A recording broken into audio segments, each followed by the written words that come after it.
Hello students, good morning to all of you. Let's learn ਦੇ ਵਿੱਚ ਤੁਹਾਡਾ ਸਵਾਗਤ ਹੈ। ਅੱਜ ਅਸੀਂ ਡਿਸਕਸ ਕਰਾਂਗੇ ਐਕਸਰਸਾਈਜ਼ 3.3 ਦੇ ਜੋ ਸਾਡੇ ਸਮ ਰਹਿ ਗਏ ਸੀਗੇ। ਠੀਕ ਹੈ, ਪਹਿਲਾਂ ਤੁਸੀਂ ਹੋਮਵਰਕ ਦੇਖ ਲਓ ਜਿਹੜੇ ਤੁਹਾਨੂੰ ਮੈਂ ਹੋਮਵਰਕ ਵਾਸਤੇ ਸਮ ਦਿੱਤੇ ਹੋਏ ਸੀਗੇ। ਠੀਕ ਹੈ, ਸੈਕਿੰਡ ਦਾ ਫੋਰਥ ਸਮ ਸੀਗਾ, ਫਿਫਥ ਸਮ ਸੀ ਔਰ ਸਿਕਸਥ ਸਮ ਸੀਗਾ।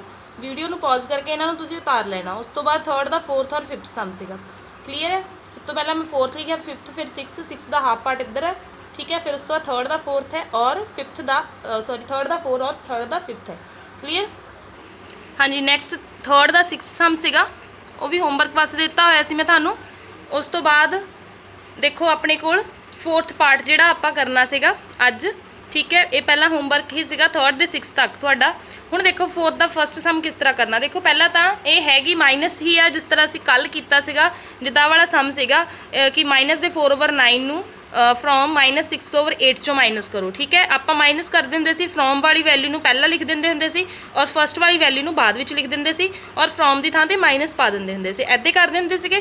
ठीक है, बट ये विच फोर्थ पार्ट दे विच की है, सानू पहला तो ही उन्हें माइनस लगा के दिता होया। ये विच सानू अगे पिछे करन दी स्टेटमेंट लोड़ नहीं हैगी। ठीक है, ये करना सिमिलर ही है जिद्दां असीं थर्ड पार्ट कीता, सेम एज फोर्थ पार्ट भी ऐदे ही करना है। ठीक है, सब तो पहला देखो इधर अपने कोल 14 ते 7 सॉरी पहला माइनस माइनस मैं इत्थे प्लस करता, क्योंकि देखो डबल माइनस है, दो बारी माइनस है ना, एक ए वाला माइनस है, एक ऊपर माइनस है। ठीक है, दो बारी माइनस होने करके मैं माइनस नूं माइनस दे नाल की हो गया, माइनस माइनस प्लस हो गया। उस तो बाद 14 ते 7 का एलसीएम लाओ। जो तुसीं 14 ते 7 का एलसीएम लाओगे कितना आ जाऊगा, 14 आ जाऊगा। ठीक है, उस तो बाद देखो 14 एलसीएम आ गया। मैं कल भी दस्सिया सी, सब तो पहला आपां किद्दां इहनूं सिंपलीफाई करना मैं एक बार फिर दस दिंदी हां। जिन्हां नूं क्लीयर नहीं हैगा जां फिर जिन्होंने समझ नहीं लगा हैगा वो देख लो। मैं थर्ड का सिक्स सम रेज करने जा रही हूँ। देखो सब तो पहला अपने को एलसीएम कितना आ गया, 14 आ गया। क्लियर, 14 एलसीएम आ गया। उस तो बाद देखो 14 एलसीएम आ गया अपने को। माइनस दे 14 आप ले लेने, पहला माइनस दे 14 5/14 ले लै। ये एलसीएम मल्टीप्लाई करने को क्या सी मैं तुहानू 14 कैंसिल की बचेगा माइनस दे 5 जो मैं इत्थे लगा देते। क्लीयर। उस तो बाद 2/7 लेना है। 2/7 मल्टीप्लाई कहना करनी एलसीएम के नाल। हुण देखो 7 के टेबल 14 आउंदा है किन्ने ते आउंदा है, 2 ते आउंदा है। कट दो उन्होंने फिर उस बाद 2 नूं 2 नाल की कर दो मल्टीप्लाई। 2 2 का किन्ने होगा 4, इत्थे 4 लगा दिता। देखो इत्थे प्लस का साइन सी, मैं प्लस का एज इट इज उतारता। हुण देखो माइनस प्लस माइनस की हुंदा माइनस, दोनों ने आपस में की होना माइनस होना। दोनों ने जो माइनस होना 1 आ जाना और मोरे साइन माइनस का क्यों लाया, क्योंकि वड्डी वैल्यू अगे की है माइनस लगा होया। क्लीयर, ओवर 14 जो सी वो एज इट इज आ गया। क्लीयर, माइनस दे 1/14 आंसर आ गया। सिमिलरली सैकेंड सम देखो, सैकेंड सम के 3 ते और 5 जो है ये एलसीएम कितना आ गया, 15 आ गया। क्लीयर, उस तो बाद 15 जो एलसीएम है 2/3, पहला इन वैल्यू लेना 2/3 मल्टीप्लाई करना 15 के नाल। 3 के टेबल 15 आउंदा है किन्ने ते आउंदा 5 ते आउंदा। ठीक है, कट दो। फिर उस तो बाद इनू तो इनू मल्टीप्लाई कर दो, 10 आ गया। सो इत्थे मैं 10 लिख दिता। इसी तरह 3/5 आ इनू मैं मल्टीप्लाई कितना करना है 15 के नाल। 3/5 नूं कितना मल्टीप्लाई करना 15 के नाल करना। ठीक है, क्लीयर। 3/5 नूं 15 के नाल मल्टीप्लाई करना। 5 के टेबल 15 आउंदा किन्ने ते आउंदा 3 ते आउंदा। ठीक है, 3 लिख दिता। उस तो बाद देखो 3 3 जा 9। क्लीयर, इत्थे 9 आ गया। साइन जो सीगा माइनस दो एज इट इज आ गया। हम देखो प्लस माइनस माइनस दोनों ने आपस में की होना माइनस होना। क्लीयर, माइनस होकर कितना आ गया 1/15। इसी तरह ये सम भी इसी तरह है 27 ते 9 का एलसीएम जो 27 होंदा है। उस तो बाद जिहड़ा है अब थर्ड ते फिफ्थ सम ये भी तुसीं एज इट इज उतार लो, मैं नहीं समझावांगी, सिमिलर ही है बस जिहड़े इहदे विच अपने कोल सिंपलीफाई करन दा ढंग जिहड़ा सेम ही है। ठीक है, क्लीयर। ठीक है स्टूडेंट, बाकी ਇਹਦਾ 6 सम ਤੁਸੀਂ खुद करना, मैं नहीं करवाना है। मैं कल ਉਹਦਾ सोल्यूशन प्रोवाइड भी नहीं करना है क्योंकि एक सम तो ਤੁਸੀਂ करे सकते हैं। ठीक है, अज मैं एक ही सम दिता ਤੁਹਾਨੂੰ इस पार्ट का। ठीक है, नैक्सट देखो आप हुण अगे करते हैं। ओके स्टूडेंट, देखो फिफ्थ का फस्ट सम। फिफ्थ के फस्ट सम के अपने को 3 स्टेटमेंट आ, 3 स्टेटमेंट सॉरी 3 जड़ियाँ वैल्यूज़ आ 5/3 -7/6 प्लस और इंटू -2/3 आ। ठीक है, ਹੁਣ देखो ये करना आप सेम उदा ही है जिदा आप दो जोड़े वैल्यू सी जो उदों सिंपलीफाई करते सी प्लस माइनस करते सी, ये भी सेम उदा करना। आप पहला तीनों वैल्यू जी नीचे आ 3 6 ते 3 इन्हों तीनों वैल्यूज़ का एलसीएम ले लेना। इन्होंने तीनों वैल्यूज़ का एलसीएम 6 आ गया। ठीक है, उस तो बाद की करना आप सेम 5/3 6 ना मल्टीप्लाई करना। जो 5/3 6 ना मल्टीप्लाई करोगे 3 के टेबल 6 आता किन्ने ते आंदा 2 ते। उस तो बाद 5 2 ना मल्टीप्लाई करोगे 10 आ जाऊगा। ठीक है, क्लीयर। जिस तरह हुण 7/6 आ, जो इनू आप 6 नाल मल्टीप्लाई करोगे 6 नाल 6 कट हो जाना, की बचना 7 ही। ठीक है, उस तो बाद देखो प्लस माइनस माइनस, इत्थे मैं तां माइनस लाता 7 तो बाद क्योंकि 2 साइन आ गया ना, प्लस माइनस माइनस। 2/3 नूं जो 6 नाल कट्टांगे अपने कोल 4 आ जाऊगा। नैक्सट उस तो बाद समझण वाली की आ चीज़, ये विच करना उही सीगा पहला तो आपां इन्ना। ठीक है, देखो ये प्लस की वैल्यू 10 आ, माइनस दियाँ 2 वैल्यूज़ आ 7 और 4। आपां की करना है, माइनस वालियां नूं अलग तो प्लस कर लेना और प्लस वालियां नूं अलग तो। 7 ते 4 नूं प्लस कर लो तुसीं, 7 ते 4 दोनों माइनस दियां, इन्हां दोनों नूं प्लस कर लो, कितना आ जाऊगा 11 आ जाऊगा। ठीक है, साइन किहड़ा लगूगा, जिहड़ा वड्डी वैल्यू दे अगे लगा होया माइनस दा। 10 जिहड़ा प्लस दा इक्को ही सीगा, सो इहनूं तां एज इट इज़ ही उतारोगे तुसीं। 10 दे विचों 11 जो माइनस करूँगी 1 आ जाऊगा। साइन किहड़ा लगूगा माइनस दा, क्योंकि वड्डी वैल्यू माइनस दी आ। ओवर की आ गया 6। क्लीयर। इसी तरह सैकेंड सम देखो, सैकेंड सम दे विच अपने कोल तीनों वैल्यूज़ है, एलसीएम 36 आ गया। ठीक है, 36 आ गया। उस तो बाद देखो की कीता, 36 करन तो बाद मैं इहनूं रेस करन देखो इहदे विच नहीं रहन दो 36 इहदे विच 36 की आ गया, एलसीएम आ गया। ठीक है, 5/4 मल्टीप्लाई की करना आपां 36, पहला 5/4 ले लिया, मल्टीप्लाई की करना जिहड़ा एलसीएम सीगा 4 दे टेबल च 36 आउंदा, किन्ने ते आउंदा 12 ते। ठीक है, 12 ते आउंदा नहीं, किन्ने ते आउंदा है ये 36 9 ते। ठीक है, 9 ते आउंदा, 9 4 च 36 हुंदे आ। ठीक है, उस तो बाद 9 ते 5 मल्टीप्लाई कर दो, कितना आ जाऊगा 45। क्लीयर, तां मैं इत्थे 45 लिखी है। उस तो बाद 7/6 ले लो, इनू मल्टीप्लाई कर दो 36 ना, 6 के टेबल 36 आउंदा, किन्ने ते आउंदा 6 ते। 7 नूं 6 नाल मल्टीप्लाई करूँगी 42। ये तुहाडा रफ काम है, तुहानूं करना ही पैना है, इहदे तो बिना तुहानूं सिंपलीफाई जिहड़ी है ईजी होर नहीं मिलनी हैगी। उस तो बाद 2/3 सीगा, उहनूं मल्टीप्लाई कर दो 36 नाल। 36 की अपने को एलसीएम 3 के टेबल च आउंदा, 36 किन्ने ते आउंदा 1 2 12 ते। ठीक है, 12 नूं 2 ते मल्टीप्लाई करूँगे 24 आ जाऊगा। क्लीयर। उस तो बाद देखो हुण अपने कोल इत्थे इन्ना सिंपलीफाई हो गया, इत्थे प्लस की वैल्यू हैगी 45 और प्लस की वैल्यू हैगी 24। क्लीयर, मैं तुहानूं दस्सिया सी प्लस वाली नूं अलग तो प्लस कर लो, माइनस वाली नूं अलग तो। प्लस दी 2 वैल्यूज़ ने दोनों प्लस किया, कितना आ गया 69। माइनस की इक्को वैल्यू से मैं एज इट इज उतार लिया, प्लस माइनस में दोनों ने हुण की होना माइनस होना, 27 ऊपर कितना आ गया 36। क्लीयर, बहुत ईजी है, कुछ औखा नहीं हैगा। क्लीयर।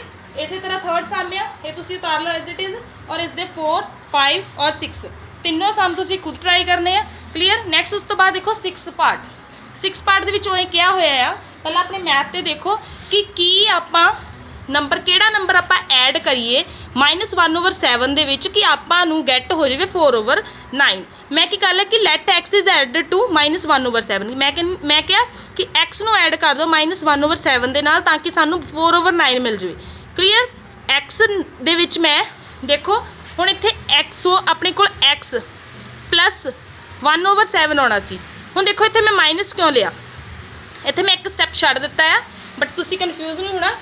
देखो सब तो पहला मैं कीता लैट कर लिया कि एक्स की है ऐड करिए, माइनस एक्स नूं ऐड करिए, किहदे नाल ऐड करिए माइनस दे 1/7 दे नाल, ताकि सानूं की मिले 4/9 मिले। ठीक है। उस तो बाद देखो प्लस माइनस माइनस 1/7 वही बन जाऊगा is equal to 4/9। Clear. Minus दे 1/7 जो उधरली साइड लेके जाऊंगे प्लस का हो जाऊगा। ठीक है, 4/9 प्लस दे 1/7, यानी कि एक्स वाली एक्स नूं इधर ही रहन देना, ये जी एक्स तो बिना वाली उन्होंने उधरली साइड ले जाना। जो इन्हू उधरली साइड मीनस आ कि अपना एक तरह का बॉर्डर है, जो जो बॉर्डर क्रॉस किया तो यह जो साइन है चेंज हो जाना। ठीक है, उस तो माइनस का प्लस का हो गया। हुण इहदा एलसीएम ले लेना आप। ठीक है, एलसीएम देखो किद्दां कीता होया, मैं पिछे कीता होया है। हाँ जी, देखो एलसीएम किद्दां कीता होया है, 9 का 7 का एलसीएम 63 आ गया। उस तो बाद वही काम जिहड़ा मैं तुहानूं पहला दस्सिया 4/9 नूं मल्टीप्लाई करना 63 ना कट के अपने को सिंपलीफाई हो जाना। उस तो बाद देखो 8वां सम तुसीं ट्राई खुद करना है। ठीक है, और 9th सम देखो 9th सम दे विच की कहंदा कि एक नंबर अपने को हैगा है, सॉरी 8वां सम हाँ तुहानूं दित्ता, 7 सम पहले समझा देवां तुहानूं। 7 सम देखो पहला तो let x is subtracted from -1/7। अपने कोल जिहड़ा 7वां सम आ वो कहंदे कि किहड़ा नंबर सबट्रैक्ट किया जाए -1/7 दे विचों, ताकि सानूं आंसर जिहड़ा -5/21 आ जाए। सिमिलर है जिद्दां असीं 6वां सम किया, बट ये गल किहदी कीती है, सबट्रैक्शन की गल की हुई है। ठीक है, गल किहदी कीती हुई है, सबट्रैक्शन की कीती हुई है। मैं इहनूं रेज करन जा रही हूँ। ठीक है, सबट्रैक्शन की गल की हुई है। देखो सब तो पहले तो नंबर मैं लैट कर लिया कि एक्स आ, हुण उहने कहा सीगा कि फ्रॉम -1/7 फ्रॉम यानी कि केड़ा नंबर तो सिलेक्ट कर लिया, सबट्रैक्ट करिए -1/7 दे विचों फ्रॉम तो पहला वाली वैल्यू, फ्रॉम तो बाद वाली वैल्यू आप पहला लिखते होंगे, तां करके इन्हूं इदां लिख लिया आपां, ठीक है, तां करके मैंने इदां लिखा, ठीक है। तो गैट की होगा सानू -5/21। हुण देखो अपने कोल एक्स वाली वैल्यू इधर ही रह जानी है, जो एक्स दे नाल लगा है, चाहे वो माइनस का चाहे वो प्लस का, वो भी नाल लगना है, ठीक है। माइनस का एक्स इधर ही रह गया, जो माइनस का 1/7 से उन्होंने बॉर्डर क्रॉस करवाता, प्लस का हो गया, ठीक है। हुण देखो 21 ते 7 जिहड़ा इन्हां दोनों का एलसीएम लाओ कितना आ गया 21 आ गया। हुण देखो पहली वैल्यू किहड़ी अपने कोल माइनस दे 5/21, इनू मल्टीप्लाई कितना करना आप 21 ने करना, 21 की अपना एलसीएम कट हो गया कि आ गया -5, उस तो बाद 1/7 मल्टीप्लाई करो एलसीएम के नाल 3 दे होना ना कितना आ गया 3, क्लीयर। माइनस प्लस माइनस दोनों ने माइनस होना, सो आंसर क्या आ जाएगा -2/21। माइनस क्यों आया क्योंकि वड्डी वैल्यू किहड़ी है माइनस दी है। हुण देखो ये लैफ्ट हैंड साइड से भी माइनस है, राइट हैंड साइड से भी माइनस है, दोनों कट दो इदा कट हो जाते हैं, ठीक है। सो आंसर क्या गया x = 2/21। नैक्सट उस तो बाद देखो 9 सम के उन्हें आपको एक नंबर दिता हुआ है 7/10, वो कहता दूजा नंबर पता नहीं, वो तुसी पता करो, वो असीं लैट कर लिया कि वो x आ।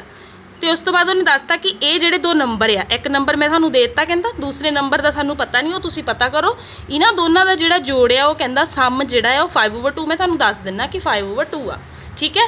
हुण आपां इत्थों ही दस सकदे, देखो अपने कोल 2 नंबर आ, एक दा आपां नू पता नहीं, एक दा आपां नू पता है, तो वह जोड़ भी पता है, ठीक है।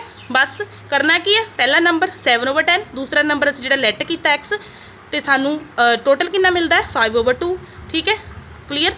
आह बस चीज़ थानू बनानी आ जाए, थानू सिंपलीफाई आ जानी है ईजीली। एक्स नू इधर ही रहन दो, 7/10 बॉर्डर क्रॉस करवाओ, माइनस प्लस का सी इधर जाकर हो जाना माइनस का। उस तो बाद इत्थे मैं किया होया है सम एरो लगा के, तां ही एरो लगाया होया 2 ते 10 का एलसीएम कितना आ गया 10 नू कट्टो ये 5/2 के नाल कितना आ जाऊगा 25, 7/10 नू कट्टो 10 के नाल कितना आ जाऊगा 7, 25 चो 7 माइनस किते किन्ने आ गए 18/10। हुण देखो इत्थे आपां आंसर सीधा 18/10 भी लिख सकते थे, बट मैं इत्थे तुहानू अग्गों क्यों सिंपलीफाई किया क्योंकि मैं पिछे चैक किए कि सम जिहड़े उन्हें कटिंग करके आंसर दिते हुए आ। मैं ये सोचा कि तुसी ये गल ना कह दिओ कि मैडम ने तो आंसर ही गलत करवा दिता, इसलिए मैं इनू अगे सिंपलीफाई होर करवाता ताकि तुहाडा आंसर जिहड़ा पिछे आउंदा आ उही आ जाए। बट बच्चे इन्ना तुसी जिहड़ा आ 18/10 तक भी सम कर सकते हैं, ठीक है। ये कटिंग करनी बस 2 के टेबल च देखो 18 और 10 आते हैं, किन्ने ते आते 18 9 ते आते हैं, और 2 के टेबल च 10 किन्ने ते आते 5, तो बस 9/5 9/5 जोड़े 9 ते 5 सिंगल टेबल च नहीं आते, सो ये कटिंग होनी नहीं अगे, सो 9/5 आंसर आ गया। नैक्सट उस तो बाद 10 सम भी तुसी ट्राई करना है, क्लीयर। वो सम मैं नहीं कराऊँगी, तुसी करना वो भी, okay. Thank you, have a nice day.